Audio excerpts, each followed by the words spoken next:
Hello and welcome to Gadget Guru. Audio once again this week in speakers that perhaps look better than they sound. Okay, as always, we're starting the show absolutely the way we always will. I so completely disagree. I agree with the fact that that one looks really nice. I have reserve my judgment on all these other we'll go to wooden things. This is the tangent, that's the Marshall. They're both nice looking. They are conversational pieces if you have them in your drawing room. Personally, I'm not convinced about the sound of either of them at those price points. Okay, like at that price point, you can get the best docks, the best speakers, all-in-one speakers. These would be considered in the league of the best, right? But I don't think they sound that way. But anyway, we will go into that in detail. And do you know what I'm holding in my hand, right? A small red NDTV, butterfly. Yet another NDTV exclusive? Yes, absolutely. In fact, I think it's almost may well be an Asia exclusive or something, because this butterfly has just flown in straight from Tokyo, the HTC Butterfly 2. We're the only ones that are actually holding it in our hand. What does it do for HTC after its success with the One? That's really all we're about to find out on the show. Okay, there's a really dangerous question I'm going to ask, which I'm going to ask with all Android phones now for a period of time. I'll ask that question in just a short while from now. I await. Here's a look at the entire rundown on today's show.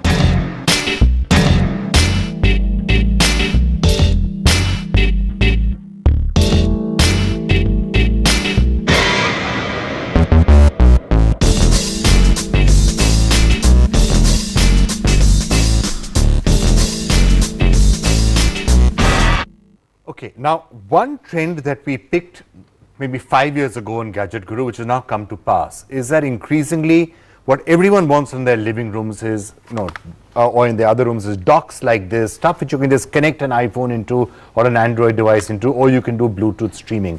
This has fast become what would be the first choice for many people. In fact, I'm very glad that you started this off.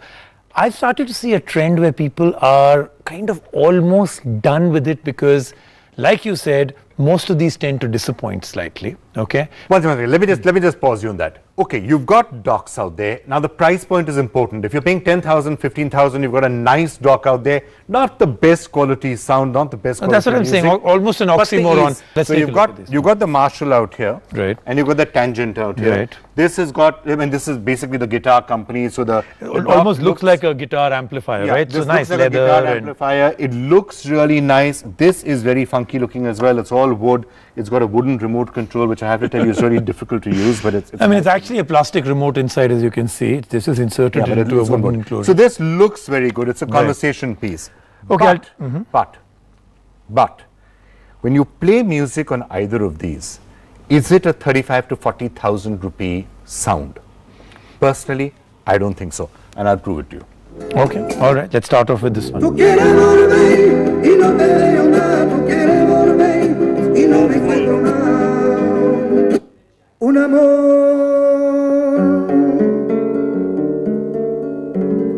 Un amor vivir llorando y me decía. Okay, so what did you think? So again, I'm back to square one. I quite like the sound of the Marshall. I think the sound feel that if you're right in front of it in a good position, it sounded very good to me. Is it 40,000 rupees worth? Well, it's actually 35,000 rupees. All right, is it a 35,000 rupees sound? I don't get it. It's not Is it almost as good as most of the top of the line 35,000 rupee docks? I would say it's almost there. In my view, the Zeppelin sounds much better than that. The NAD sounds better than that. The others would sound better than that. Your Zeppelin and NAD obsession is something that we've got to bring them here in this terrible sound environment. The Bose sound dock sounds better than that. All right, let's take a look at both of those in detail. On the show today are two very different speakers. One from a company regarded for its quality by musicians, and one a wireless speaker with audiophile aspirations. Marshall has had its name engraved in music through the kaleidoscope of artists embracing its high-quality amps and music gear. But Marshall has never really been one to play in the consumer audio segment until now. The Stammer is a monologue Bluetooth speaker, and no one can mistake this for a compact offering.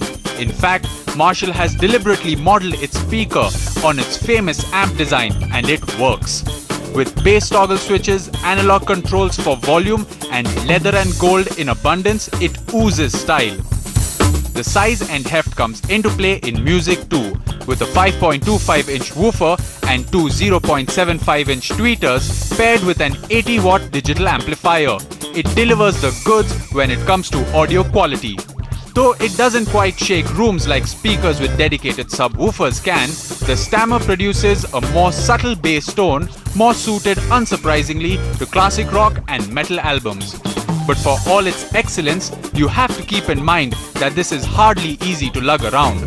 The price at Rs 35,000 is also steep, so be ready for a hole in your pocket if you buy one of these. Tangent's oddly named classic Bluetooth speaker offers a unique take on a wireless music system. The retro-inspired all-wooden enclosure is sure to catch a lot of eyes, especially the way that the company's logo is written on a piece of cloth to the side. For a wireless speaker, it's also pretty huge and heavy, which pretty much takes portability out of the equation. The wooden motif also extends to the smartphone and tablet stand and the remote enclosure. Tangent uses the size and heft to its advantage by including two 5-inch full-range drivers with 50 watt of amplification and separate bass reflex enclosures. The result? We tested highs and the lows, and surprisingly, all that wooden finish form factor did not actually support the output. You will find something missing in this giant and lack of the oomph factor, which disappointed us to our expectations. Over the top, Tangent uses aptX Bluetooth technology to support lossless formats and has an aux-in and a USB port to charge devices at the back. But the display screen was regularly missed, so what do you pay for all this wood? It gets quite steep at Rs 42,990, but if you have the money to burn, then we recommend to get a better log. From the speakers now to the Butterfly. The Butterfly 2, in fact. I mean, so let me just set perspective as to why this is a big deal for HTC. Before they came out with the One, which has been called the world's best looking Android phone, the world's best looking phone also by many. 3 or 4 months before that, they came up with the Butterfly 1. And then the One phone came in and everybody forgot about the Butterfly. At that time, the Butterfly was top of the line in everything, all specs. This is the Butterfly 2, it again does that, but this time it does things optically. The kind of, in our review, we're going to show you and everybody else, some really amazing tricks you can do with this phone. But I am now interested in handing this phone over to you so that you can ask me that question, that dangerous question you promised me. The dangerous question that any Android phone owner is going to have is, oh, it comes down again to price point, right? Okay, this is a lovely phone, looks really nice, it's got great camera features and all of that. How much am I paying for this? Anywhere between 30 to 40. Like I said, it's an exclusive with us, so we don't really know for sure. Okay, so approximately, let's say 40,000 bucks is in between, so 35. 35,000 bucks. Guy's going to ask, why am I buying this and what am I getting for this that I am not getting in a Xiaomi at 13,000? Yes, I was really hoping I'm going to ask this question only. That's Good. the question. The question is wrong. Let me tell you why. No, it's a question. Why are you? No. Your question is right, but you can say it as a way of answering the question, but the question is the question that everyone's going to ask. It is already Why there, am I buying this and not except that you Moto G and forgot not to Xiaomi? add 2 more words in your question. The question is brilliant. Okay, I am saying that. I mean, something's wrong. But the question is, it's not only about Android phones. There are people who are thinking of an iPhone 5S who've been asking me, I'm not thinking of the iPhone 6. You think you could help me get a Xiaomi phone? A OnePlus phone, which is another Xiaomi brand, is coming. They have invites. You can only get it. What is that going to do with the price of eggs? My question is, okay, maybe so it's not only Android. I'm saying everybody buying a premium phone. All right, fine. Okay, that's a digression. So the same applies for iPhone 6 also, but at least in the case of the iPhone 6, they'll say, oh, I want an Apple phone, so I'm getting that instead of getting the Xiaomi. Okay. In this case, yes, it's got its own skin, it's got its own HTC interface, all of that is lovely, but I'm buying an Android phone. Why would I buy this for 35,000 and not buy a Xiaomi for 13? So it's an amazing That's question, and at this present moment and for the next 6 months, there's no answer. If you could give an answer, all those companies that are shivering in their boots right now, they would be thrilled. I mean, you would be the toast of the town if you could answer this question. So you're right, it is a dangerous question. Oh, very dangerous question. Right. With that dangerous question hanging over all of us, Sugandha was there at Tokyo for the launch of the Butterfly, and I wonder if she asked them the same dangerous question. Hi Vikram, hi Rajiv. Yes, I'm in Tokyo, in Japan, the land for all geeks and all tech lovers. Now I'm here for the HTC Frequencies event where HTC is expected to make some exciting announcement. But since I'm here, I had to do some touristy things, right? So I'm here at the iconic Sojoji temple, which was founded sometime in the year 1390. So look at this temple and all the other exciting places in Tokyo before we head to the HTC event.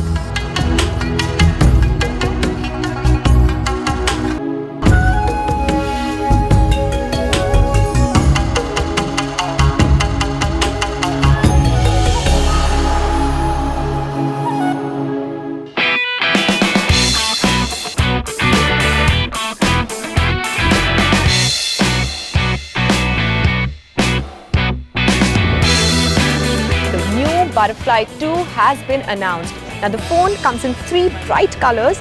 There's a very glossy bright red, a bright blue and a matte white look. Now the one that I have is obviously the bright red. I also have with me the first generation Butterfly.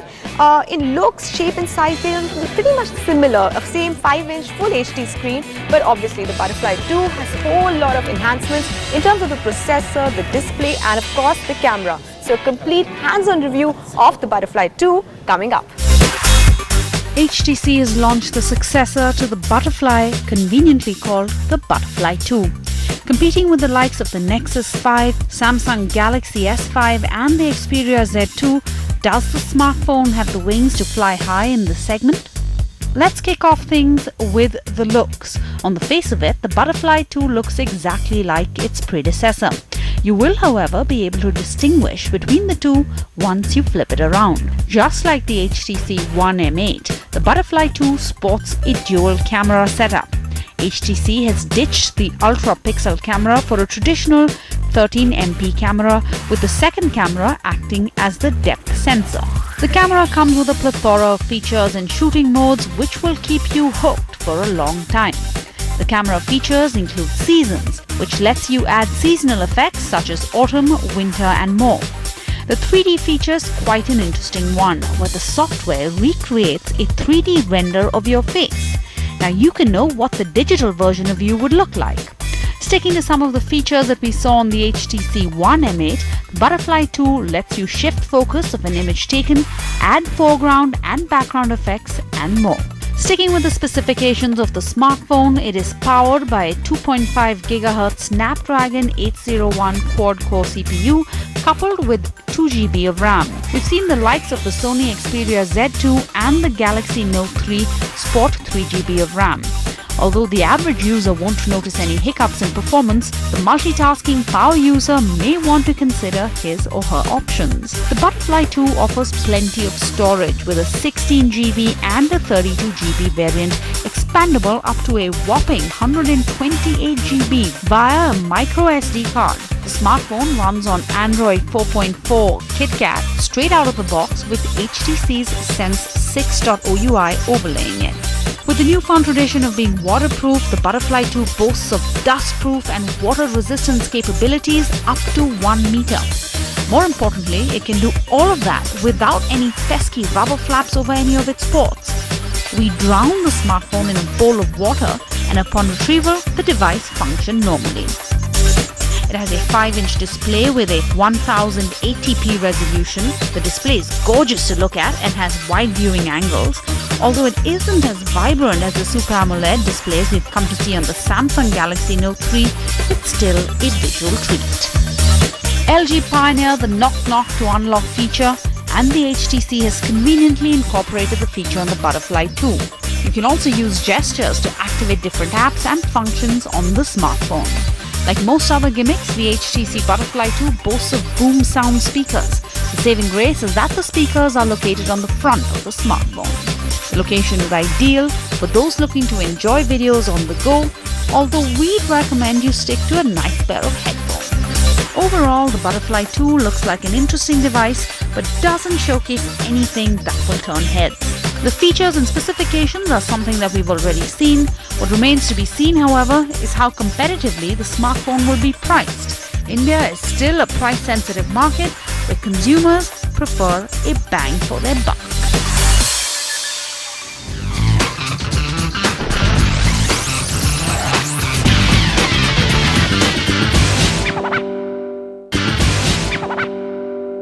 All right, now we were talking about those speakers a short while back, right, at the 35,000-40,000 rupee price point. Now, in Snap Judgment this week, Asha actually got the 5-10,000 types, the ones that you think are only made for people who want to buy docks, right? I mean, that's the perfect price point. It's a different price point. It's a different price point where people can use it. So say, I know a lot of people who hear music on the speakers of these things. Yeah, I mean, the HTC Butterfly has front-mounted speakers. Yeah, so a lot of them do. Okay, Asha, Snap Judgment. Okay, Rajiv, Vikram, it's time to move on from retro speakers to more modern looking speakers. I have with me two portable Bluetooth speakers right here, one from Logitech and the other one from Nokia, and I'm going to start with the Nokia speaker.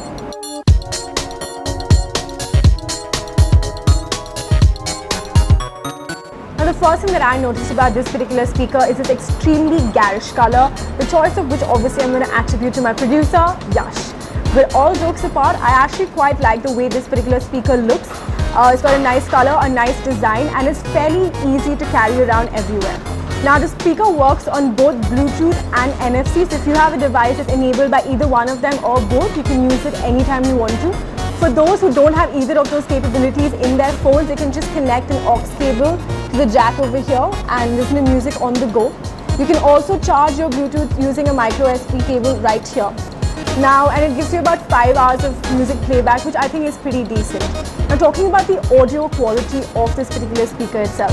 When I tested it out, I was not too happy with the kind of sound quality I was getting. The highs and lows were like a little muffled, and if you went too loud on the volume, it frankly became extremely shrieky. So priced at about 4,400, I think it's a decent product.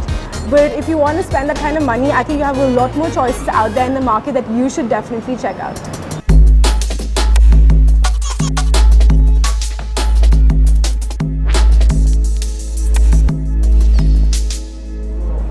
So this one is a Logitech X100 portable speaker, and you might be wondering why I'm holding it so weirdly, like it's hanging on a string. Well, that's because they gave me one, and they have a nice little groove over here which makes it ultra portable, right? And to start off with, I think it's going to be a shootout between the Nokia and the Logitech speaker in all fairness. So this one is much lighter than the one that I just reviewed, and in all fairness, the color is much better too. What I like about this, hey man, can you like take it easy? This is my favorite song. Can you put the volume down? Favorite song happening. Yash, just put the volume down. I'm trying to review a product here. You know, Yash is really excited about this particular speaker, so he wants to play around with it. Can you just give me 2 minutes? Sure. Okay, go. I will call you when I'm done with it and I'll give it to you. Okay, so where was I?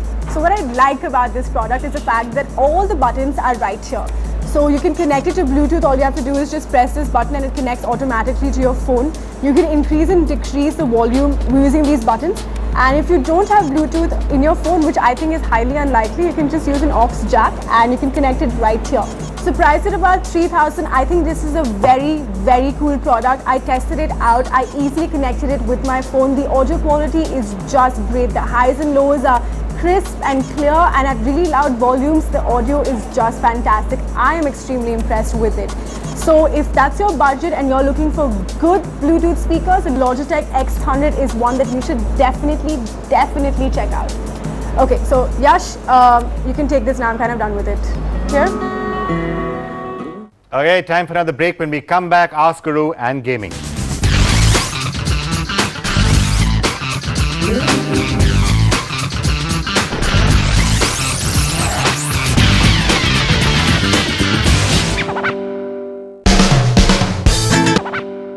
Welcome back to Gadget Guru, and now Ask Guru, something really relevant for us out here. Vineet asks that, is there a big difference if you're connecting to a dock via the aux cable or whether you're connecting via Bluetooth? Okay, so I'm going to go take my first shot at that one. It made a huge difference a while back. Now at Which was least, better? obviously the aux was better. Bluetooth still had some problems, but with new But you know, Bluetooth, frankly, yeah. So now I think if you ask me, quite often you get better sound quality with via Bluetooth. All right, gaming now, and no one's telling me what we're doing this week on It's gaming. because we are now going to make you really, really happy. Now think back there you are wearing very small shorts, okay, and a shirt that is very, very dirty. You come back from school. What is the game that you went and hit straight away on your computer? Wolfenstein. There we go. Now, what if I say we've got the new Force, the new version of that? Between Wolfenstein and Doom, but... No, Wolfenstein is what we're going for. New Force, and it starts off by saying dedicated to Vikram Chandra's childhood. That's there in the game. In the game. A new version of Wolfenstein. Okay, this I got to watch and this I got to play. Way back in 1992, id Software released a game called Wolfenstein 3D and it changed first-person shooters forever. It's 2014 and I have with me Wolfenstein The New Order, a reimagining of the franchise. Is it worth your hard-earned cash? We're about to find out. Let's kick things off with a story. You don the role of BJ Blazkowicz, a brawny soldier that's taking on the Nazi in World War II. In the beginning of the game, the story seems like your standard run-of-the-mill World War scenario. Without spoiling anything, the twist in the plot leads to an alternate future where the Nazi have won the war and you join the resistance to take them down.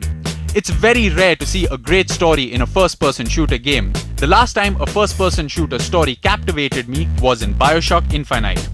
Towards the end of this game, you are exposed to a variety of characters and an alternate universe in which the Nazi rule. Coming to the gameplay, this is where the game really excels. Keeping things old school, there is no regeneration health and you need to scout for health, armor and ammunition in every nook and corner. If there is one place that Wolfenstein excels, it's in the gameplay.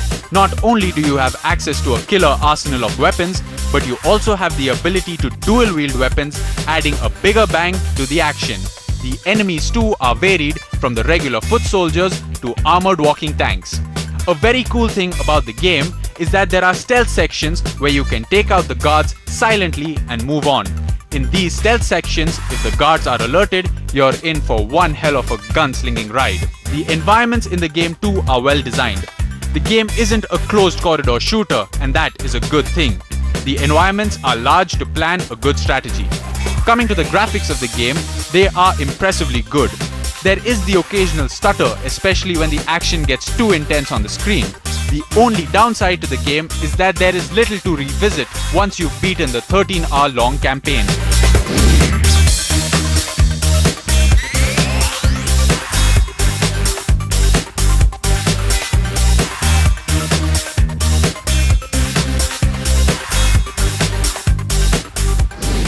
Well, if you own one of the next-gen consoles, be it the Xbox One or the PS4, you should check this game out as it's really gorgeous. It's great on the previous-gen consoles as well.